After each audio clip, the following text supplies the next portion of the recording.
첫 번째 발표자로 지양미 박사님 말씀을 발표를 청해 듣겠습니다. 네, 반갑습니다. 지금 소개받은 지양미입니다. 저는 그 한국 고대사에서 사실상 인정받지 못한 서부여의 존재를 확인하기 위해 이 연구 논문을 쓰게 됐고, 이것도 그런데 제가 실은 이제 이 박사학위 논문을 쓰는 과정에서 이런 서부여가 존재했음을 명확하게 확인을 했기 때문에 학위를 받은 이후에 본격적으로 이 서부여 관련 그 연구를 진행을 하고 있습니다. 민족사학계 내에서도 그 소수의 학자들이 이제 서부여 존재에 대해서 언급은 했지만 그것에 대한 구체적인 그 공식적인 학술 논문은 제가 처음인 것으로 알고 있습니다. 지난해 제가 부여 분국과정 고찰이라는 그런 학술 논문을 통해서 서부여 존재를 이제 밝혔고, 그래서 오늘은 그 서부여 존재를 입증하기 위해 한국과 중국의 그 문헌 자료들을 검토하고 그리고 고고 유물들을 확인해서 그걸 통해서 실체를 확인하는 자리를 마련하고자 합니다.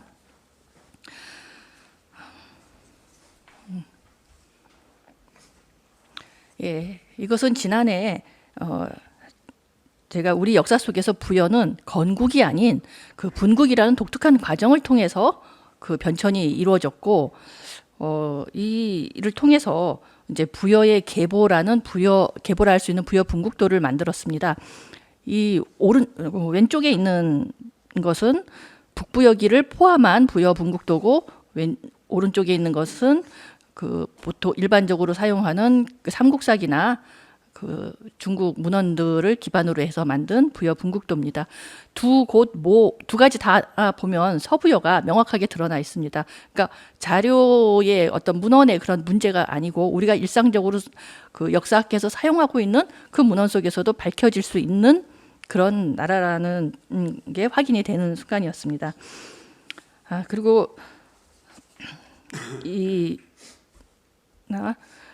아울러 제가 이제 그 분국을 하면서 5가지 분국의 조건을 이렇게 주었는데 서부여는 이 5가지 조건에 모두 부합하는 그런 나라였습니다.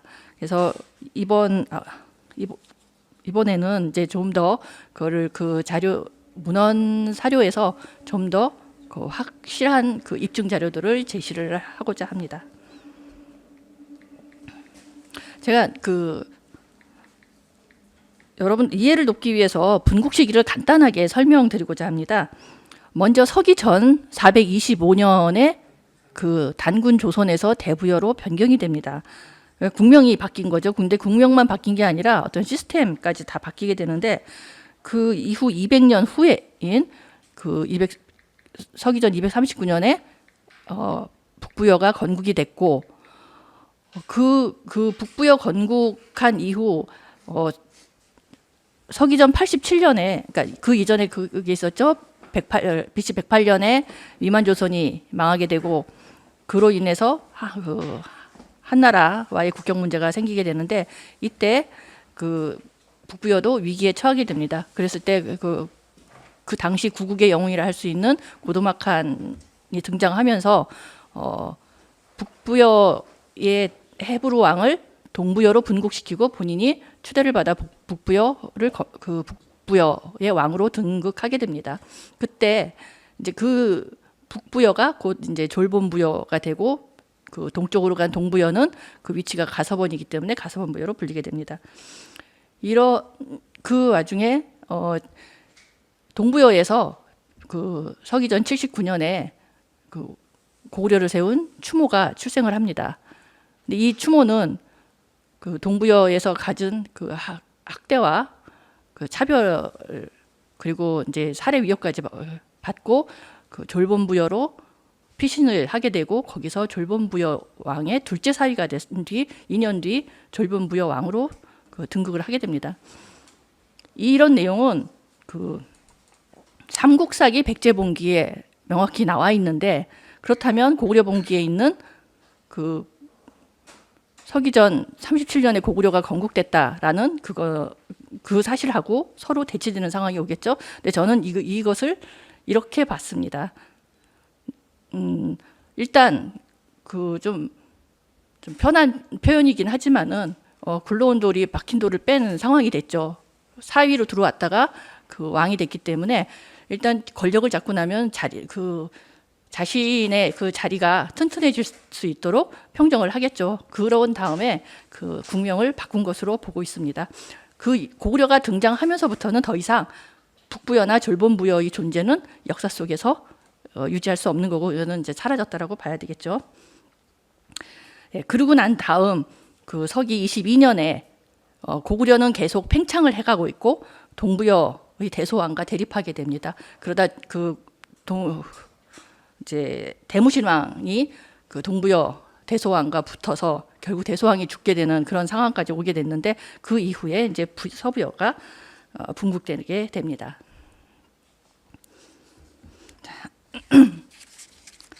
이 서부여 문제에서 가장 핵심되는 쟁점은 뭐냐면 이 서부여를 이때 그러니까 그 대소의 종제가 세운 서부여를 왕국으로 볼 것이냐 아니면 그 제후국으로 볼 것이냐의 문제라고 봅니다.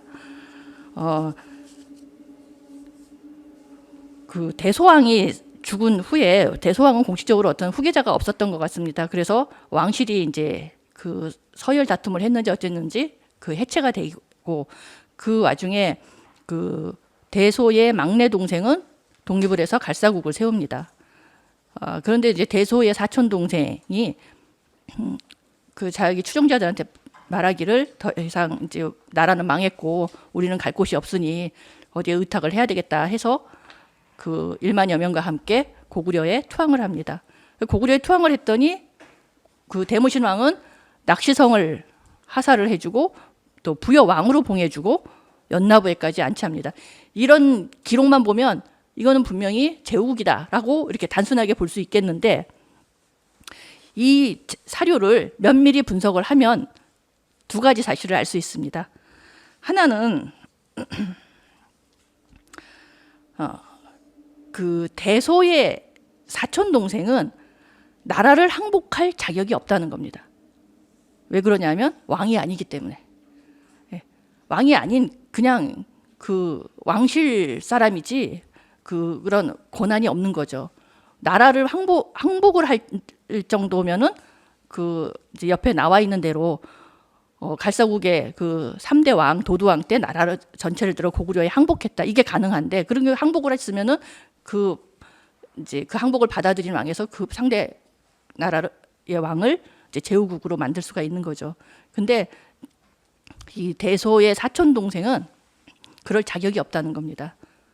그리고 그러니까 그렇다면 이 상황을 어떻게 이해할 것이냐라고 했을 때 저는 이렇게 봅니다.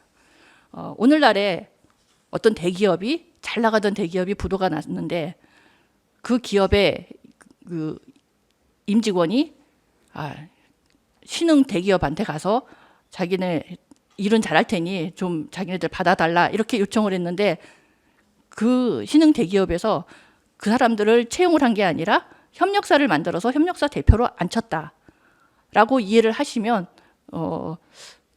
그 당시 상황이 어느 정도 이렇게 적절하게 해석될 수 있지 않나 이렇게 생각을 합니다. 근데 이제 이 나중에 결국 이 협력사 같은 이 회사가 크게 대기업으로 성장을 했다라고 이렇게 볼 수 있는 상황이 되겠죠. 그리고 또 다른 하나는 그러니까 이걸 통해서도 봤을 때 굳이 그냥 뭐 자기네 나라의 한 일원으로 받아주면 될 텐데 그렇지 않고 나라를 부여란 나라를 다시 만들어주고 거기 왕으로 봉했다라는 것은 그 사실을 통해서 당시 대무신 왕은 이 대소왕의 죽음을 원하지 않았다라는 것이죠. 왜 그러냐 하면 그 어떤 항복하는 그 나라가 아니라 동맹국, 그러니까 조력자를 원했던 겁니다. 그게 협력할 수 있는 그런 나라를 원했는데 어쩌다 보니 대소왕이 죽게 되었고 그 대소왕을 죽인 전쟁은 결코 고구려가 승리한 전쟁이 아니거든요. 기록상으로 봐도 고구려도 인적 물적 그 피해가 막심해서 전쟁 책임론까지 거론될 정도의 심각한 그 패배한 전쟁입니다. 그런 상황이라면은 이 고구려 입장에서도 상당히 이렇게 손해 나는 그런 상황이 됐겠죠. 그런데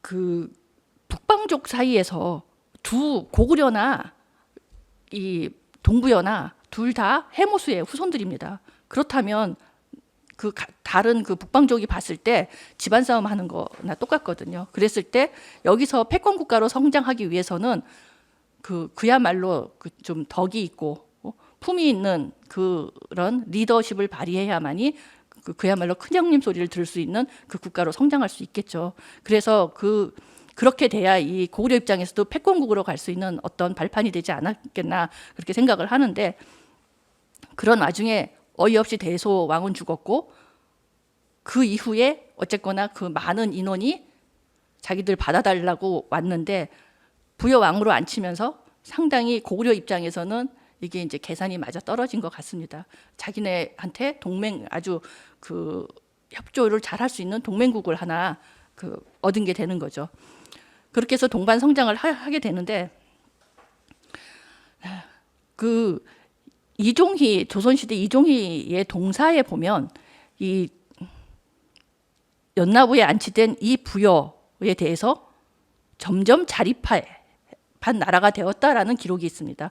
반면에 갈사의 도두왕에 대해서는 결국 갈사가 끊어졌다. 그러니까 제사가 끊겼다. 그 왕실이 이미 멸망이 됐다라는 그런 기록을 남기게 됩니다. 그런 걸 통해서라도 두 나라는 확실히 왕국과 제후국이라고 이렇게 비교가 될 수 있겠습니다. 두 나라 모두 고구려와 결혼 동맹을 합니다. 근데 갈사국 같은 경우는 이미 대무신왕 때 갈사국 공주하고 사이에서 호동 왕자를 낳죠. 그리고 나중에 이제 좀 더 지난 다음에 거기는 뭐 이렇게 호동도 죽고 그냥 제후국으로 이렇게 전락이 되는 건데, 그다음에 서부여의 시조가 될 수 있는 이 낙시왕 계열의 왕실에서는 대모신왕의 막내 동생인 고추가 제사하고 그리고 부여 여인과 결혼을 시킵니다. 이때 이 부여 여인은 나중에 부여의 모후사당 얘기가 나오는 걸로 봤을 때 이분은 부여 공주일 가능성이 높다라고 이제 봅니다. 이 고추가 제사라는 사람은 어쨌거나 서열 맨 끝에 있는 사람이고, 그럼에도 거기다가 이제 부여 공주하고 결혼을 했는데 아이러니하게도 그 사이에서 태어난 게 태조기 때문에 나중에 이 부여 공주는 막강한 서부여의 어떤 뒷배로서 백그라운드로 작용하지 않았겠나 이렇게 볼 수 있습니다. 서부여하고 고구려의 이 관계를 보면 저는 이거를 국제 정치학에서 사용하는 국제 관계 이론 중에 편승 동맹 관계로 이렇게 해석을 했습니다. 여기서 길게 그것에 대해서 설명드릴 수는 없고 그냥 간단하게 보면 우리도 이렇게 겪은 일이지만은 해방 이후에 우리 이제 남북한이 갈라지면서 북한은 소련과 붙고 한국은 이제 미국과 이렇게 그런 동맹 관계를 맺게 되죠. 약한 나라가 강한 나라에 의지해서 안위를 보장받는 이제 그런 관계인데, 장점으로 보면 역시 국가의 안전을 보장받고 또 패권국의 정복 활동에 동참함으로써 전리품을 확보할 수 있다는 그런 장점이 있지만, 문제는 이 패권 정복 활동에 끊임없이 불려나간다는 거죠. 원치 않는 전쟁에 참여해야 되고, 그리고 상대국, 적국에서는 봤을 때 센 고구려를 괴롭힐 수가 없으니까 만만한 나라, 부여라든가 이렇게 좀 작은 나라, 힘 약한 나라를 치고 빠지는 그런 기습이 이제 자행이 됩니다. 그로 인해서 생기는 피해는 오롯이 고구려가 이제 완전히 그거를 보상을 해줄 수 있는 그런 상황은 아닌 거죠. 그러다 보니 이제 문제가 발생을 합니다. 부여도 생존을 위협하는 재난이 발생하게 됩니다. 부여에게. 이런 기습 피해인데 그로 인해서 발생된 그 피해를 보상을 요청을 했는데 고구려에서 재난 지원을 해주긴 했는데 차등적으로 재난을 지원한 겁니다. 이것이 빌미가 돼서 결국 동맹 관계가 이제 파기가 됩니다.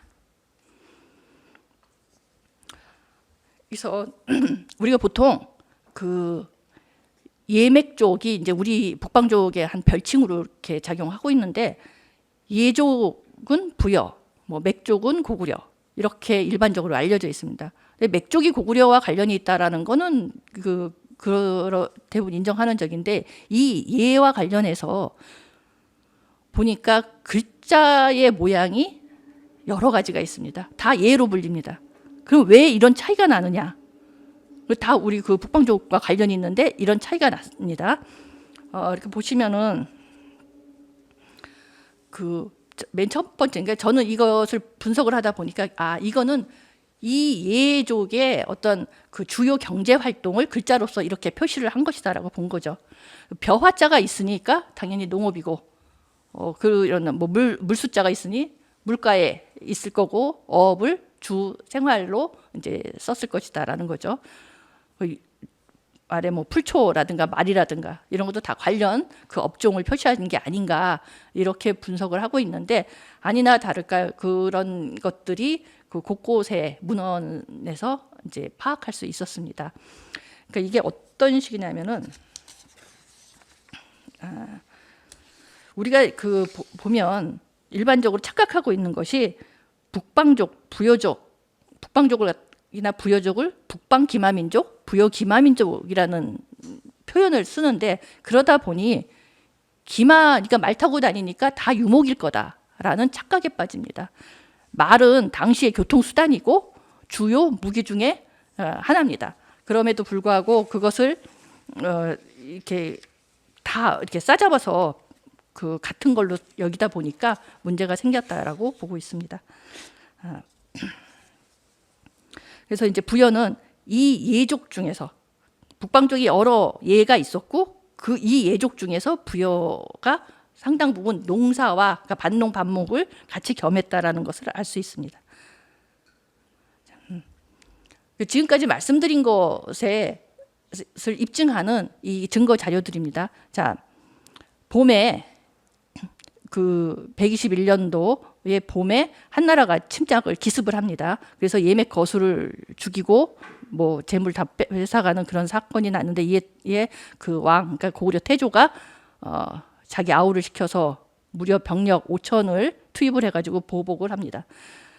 그러면은 여기서 예맥 거수할 때 예자를 보시면 벼화자가 있습니다. 그러면 그 봄에 농사를 주로 하는 그 곳에서 기습을 당했다 그러면은 그 해 농사는 다 망치게 되죠.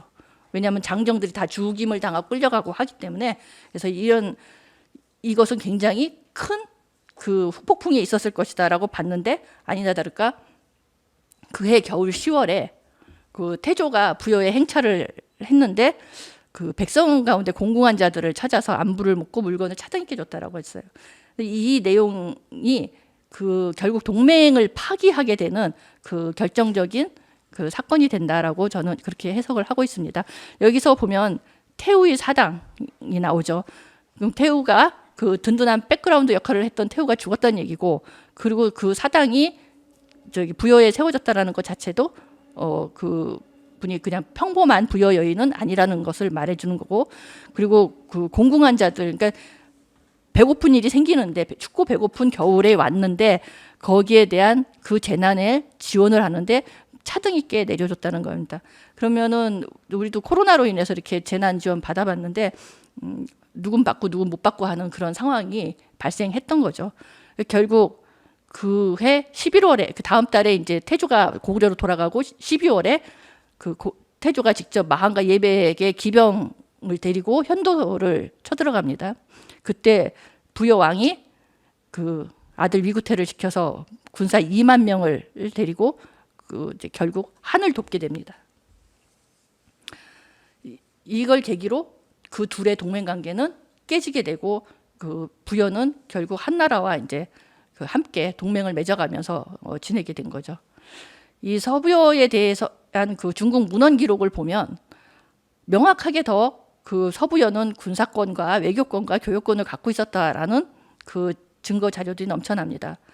그 당시에 왕국으로서 독립된 왕국이기 때문에 군사권이나 외교, 교역권들을 갖춘 거지. 하나 그 제후국이었다면은 그렇게 맘대로 혼자 군사를 그 뭐 2만 명씩 단독으로 푼다든가 이런 식의 그 동원할 수 있는 그런 행동을 할 수는 없습니다. 군사 2만이면은 임진왜란 때 진주대첩이 왜군이 1만이 쳐들어왔고 행주대첩은 3만이 쳐들어왔습니다. 그거를 비교하시면은 굉장한 규모의 그 병력이라고 할 수 있습니다. 그리고 외교를 보면 그 한과 균형 동맹, 아까는 그 고려와는 그 편승 동맹 관계로 볼 수 있는데 이 한과는 굉장히 균형 동맹 관계를 유지했던 것들이 많은 증거 자료로 나옵니다. 특히 황문고치나 이제 옥갑을 이제 대표적인 걸로 예를 들 수 있는데 황문고치는 의장대 사열, 국빈대우 해주는 거죠. 의장대 사열하는 거고 그 옥갑은 한 나라 왕족만이 입는 그 수의, 죽을 때 입는 그 수의인데 그 수의를 늘 현도군의 비치에 뒀다가 줬다는 거예요. 그건 그만큼 대우를 해줬다는 얘기죠. 그 부여 왕이 죽으면 언제든지 대기하고 있다가 그 수의를 입혔다고 하는 겁니다. 그리고 이제 활발한 교육 활동을 했는데 이 음루가 부여의 신하국이었다는 사실 하나만으로도 부여가 고구려의 제후국이 아니라는 걸 입증하는 겁니다. 그 신하국인 음루에서는 그 값싼 노동력을 활용해 가지고 상당히 많은 그 교역을 이뤄냅니다. 이 중심에 외교 전략가인 위구태 왕이 존재합니다. 이 위구태 왕은 서부여의 그 태조 같은 분이죠. 중시조 역할을 했고 그리고 그 위구태 왕에 대한 기록을 보면 동명의 후손 어쩌고 하면서 나와요. 그러니까 그 부여하면 그 당시 동북아에서 그 동명왕이라는 그 존재가 어마어마했던 것 같습니다. 그 콘텐츠를 잘 그 후손 중에 정말 대단한 사람이다라고 인정받을 정도로 그거를 잘 활용했던 그런 사람인 것 같고 그리고 이때 그 고구려하고 동맹이 깨지었으면 계속 연나부 땅에 있을 이유가 없죠. 대방 땅으로 천도를 합니다. 그 천도의 흔적도 그 기록에서 찾을 수 있었습니다. 그 땅이 바로 요소 지역에 있고 그리고 그 위구태 왕은 요동태수의 딸과 결혼했다고 하는 그 이야기는 늘 나옵니다. 그 정도로 이제 한과 균형 동맹 관계를 유지했고 그 뭐 나중에 또 추후에 이제 발표 연구가 지속될 거지만은 이 위구태 왕의 사당이 백제에 건립됩니다. 그것도 좀 그 백제와 부여의 관계에 그 어떤 그 관련이 있겠죠. 그 부여의 기록이 있는 그 중국 사서를 보면 대부분 그 3세기, 5세기, 7세기입니다. 그 작성 연대가 그렇고 대상 시기도 3세기 전후한 그 시기이기 때문에 그때 그 나라들하고 교류한 부여는 바로 그 1세기 이후에 존재한 서부여밖에 없는 거죠. 그리고 이 중국의 그 기록을 보면 그 춘추필법으로 기록되어 있는 건 다들 아시는데 이것을 좀 더 현대 사회과학적으로 좀 해석을 할 필요가 있다라고 저는 생각을 합니다. 그래서 복속되었다 그러면은 그건 동맹을 맺은 거고 조공을 바쳤다. 저기 교역을 하기 위해서는 왕의 승인을 받아야 되기 때문에 당연히 처음에는 조공을 하겠죠. 그런 조공이라는 표현이 들어갈 수밖에 없는데 그거는 이제 교역했다라고 봐야 되는 거고 그리고 왕으로 봉했다라는 거는 나홀로 국가가 아닌 이상 그 서로 그 이웃 국가에서 인정해 주는 그런 적이라고 할 수 있겠습니다. 그래서 이런 교역 관계 기사들도 상당히 많이 있는데 이 중에 그 저곡하고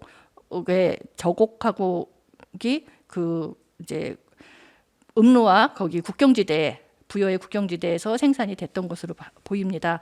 이 저곡은 전 세계에서 유일하게 북표 지역에서만 생산되는 만호의 한 일종입니다. 이게 저곡이고요. 대성동 김해에서 출토됐죠. 이런 기록 외교관계 기사들도 보면 이렇게 대방의 땅에 나라 세우고 뭐 하는 아까 말씀드린 그런 내용들이 다 들어 있습니다. 그 황문고치는 의장대 사열이고 각저이는 그 무술 퍼포먼스 이런 거 있었고요. 그리고 이제 왕이 직접 2만 명을 그 군사를 대동할 수 있는 그 능력이 있고 부여 왕 장례에 옷값도 사용했고 그리고 이제 딱 한 가지만 더 드리면 이 예왕지인이라는 그 글귀를 보면 처음에 이 삼국지에는 그 삼수변에 예자가 들어가 있는데 나중에 진서에 보면 삼수변이 아니고 그냥 벼화자에 그 예자를 씁니다. 그리고 망명했다는 이 표현도 쓰지 않는데 그런 거 보면 이미 진서는 200년 뒤이기 때문에 그 망명이라고 하는 그 표현을 쓰는 게 좀 무의미하기도 하고 그리고 원래 예왕 예에는 그 삼수변이니까 여기에는 분명히 그 바다가 옆에 있었다. 바다나 큰 강이 옆에 있었을 것이라는 걸 알 수 있는 거죠. 어업을 종사했던 그 땅이었는데 나중에 그 농업을 주로 하는 그 나라가 이제 세워졌다라고 볼 수 있는 거겠죠. 이것이 이제 그 하남성 박물관에서 촬영한 그 수입 옥갑입니다. 옥으로 만든 수입. 그리고 서부여는 그런 자료들을 근거로 해서 그 대략 위치를 보니까 대방일 지금 현재 국사 교과서에는 한반도 그 좀 중북부 위에 항해도 지역 쪽을 대방으로 이렇게 보는데 그건 아니죠.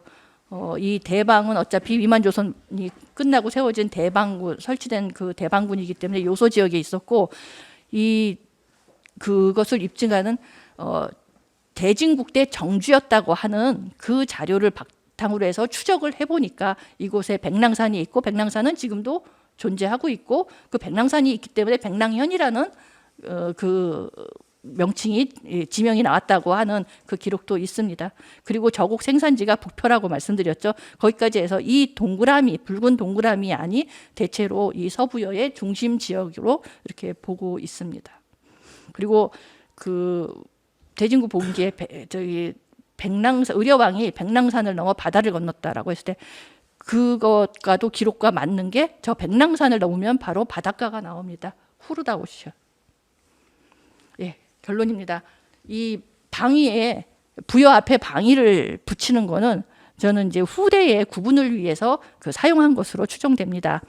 그 때문에 이제 서부여 같은 경우에 연나부가 고구려의 서부에 위치를 했고 또 대방 지역도 역시 요소 지역이기 때문에 이 부여, 그러니까 대소의 종제가 세운 이 부여는 서부여로 명명하는 것이 좋지 않나 이렇게 제안하는 바입니다. 이상입니다. 아유, 고맙습니다. 우리 국내 사학계에서도 부여의 실체에 대해서 정말 오래무중이라고 자인할 만큼 그런 모호한 구석이 많은데 집요하게 계속 부여를 추적을 하셔가지고 오늘도 흥미로운 발표를 해주신 것 같습니다.